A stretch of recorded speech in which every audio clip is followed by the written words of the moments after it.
Adolfo Jerónimo Domínguez Monedero, José Pascual González. Esparta y Atenas en el siglo V a.C. Introducción. La época arcaica había supuesto para Grecia la creación de la polis y con ella de una experiencia política, social y económica novedosa en el ámbito mediterráneo. Con ella, la Hélade había roto una tendencia histórica a la que parecían condenadas las restantes culturas que se asomaban y se habían asomado durante milenios a ese mar. Al introducir como principio básico de la convivencia humana las leyes, surgidas de la voluntad común de la colectividad organizada políticamente y no impuestas por ningún rey, representante o vicario de la divinidad, Grecia había creado un nuevo espacio de convivencia de que hoy todavía vivimos. Tradicionalmente se considera que las llamadas guerras médicas que enfrentaron a Grecia con el poderoso imperio persa entre el 490 y el 479 son el límite entre el arcaísmo y el clasicismo. Con motivo de la amenaza asiática, Grecia consiguió, casi en el último momento, forjar una unión de intereses entre un puñado de poleis diferentes, habitualmente enfrentadas entre sí. Ellas se opusieron a los persas, los derrotaron, les obligaron a desalojarla y, aunque no unánimemente, consiguieron recuperar aquella parte de la Hélade, la Grecia del Este, que había sucumbido ante ellos durante los últimos decenios del arcaísmo. Es esta victoria la que sirve de marco inicial a nuestro presente estudio. Las consecuencias de esta guerra produjeron y promovieron, por razones que iremos abordando en los capítulos correspondientes, la polarización de Grecia en torno a dos de sus más importantes poleis, Esparta y Atenas. El siglo V, la época clásica, va a girar en torno a ellas y la visión multiforme y variada que habíamos tenido durante la época arcaica va a dar paso a esa doble perspectiva centrada en esas dos ciudades. Ello no quiere decir que este sea el escenario que preferirá el historiador, sino que el mismo es resultado de la propia orientación que, sobre todo, asumirá Atenas cuando se dé cuenta de lo beneficioso que podría resultar para ella mantener una alianza de ciudades para defenderse y eventualmente atacar a los persas, la Liga de Delos. A partir de ahora, las informaciones sobre esta ciudad aumentan de forma extraordinaria. No solo las fuentes escritas, sino también las epigráficas empiezan a darnos detalles sumamente abundantes sobre lo que sucede en la ciudad ática. Empezamos a disponer no solo de testimonios sobre guerras y conflictos, aunque es verdad que estos eran los dominantes, sino también sobre el funcionamiento de la democracia ateniense, aquel sistema que permitió el acceso al poder a nuevos grupos de individuos que, sin ser masivos, fueron por vez primera dueños de sus destinos e incluso en la equivocación nos evocan aún hoy la grandeza de aquel sistema.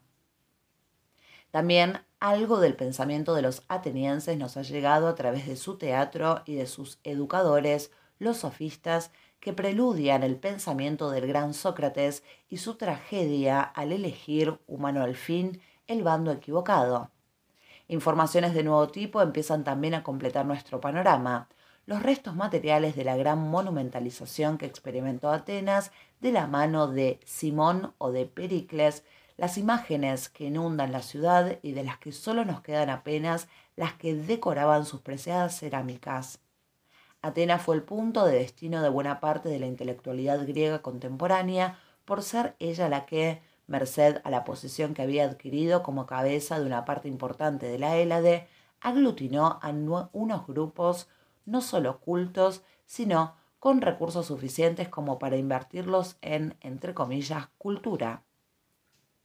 Poetas, historiadores, filósofos y sofistas, además de escultores, pintores o arquitectos, se dieron cita en la ciudad y desde ella no solo contribuyeron a su engrandecimiento, sino que, además, pudieron reflexionar sobre el pasado y sobre el presente, sobre el hombre y los dioses, sobre el estado y la política, sobre la bondad y la maldad, pero sin perder nunca de vista al ser humano, siempre actor y centro de sus reflexiones.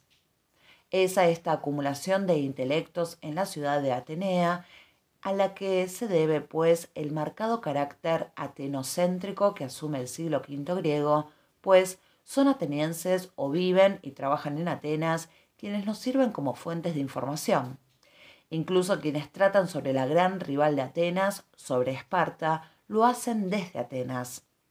El último tercio del siglo V está marcada por una de las guerras más terribles y devastadoras a las que se vio sometida la Hélade durante toda su historia, la Guerra del Peloponeso.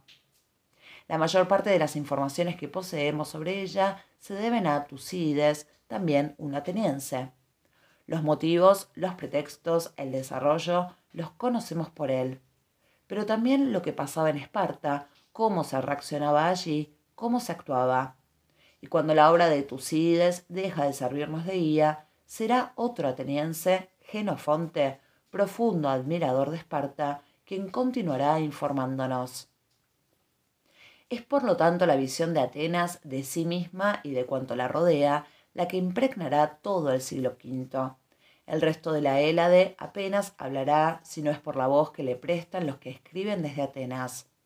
¿No es esta la situación ideal para tener una visión cabal de toda la Hélade durante el siglo V? Y, se quiera o no, la historia de Grecia durante este periodo tiende a convertirse en una historia de Atenas, pensada y escrita desde Atenas, y una historia de Esparta también diseñada desde aquella.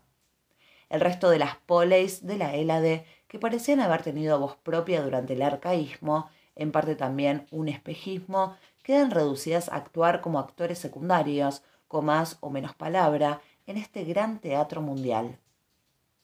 Esta es la grandeza y la servidumbre del siglo V, mientras que en algunos momentos casi podemos seguir día a día lo que ocurre en Atenas y podemos conocer, con detalles impensables hasta ahora, cómo y por qué actúan los atenienses. Lo que sucede en el resto de Grecia nos parece difuminado o, en el mejor de los casos, observado a través de ojos atenienses. Naturalmente, el historiador sigue buscando nuevos medios, nuevas fuentes, nuevas técnicas, nuevos campos para romper con esta limitación, con éxito indudable a veces, dudoso las más.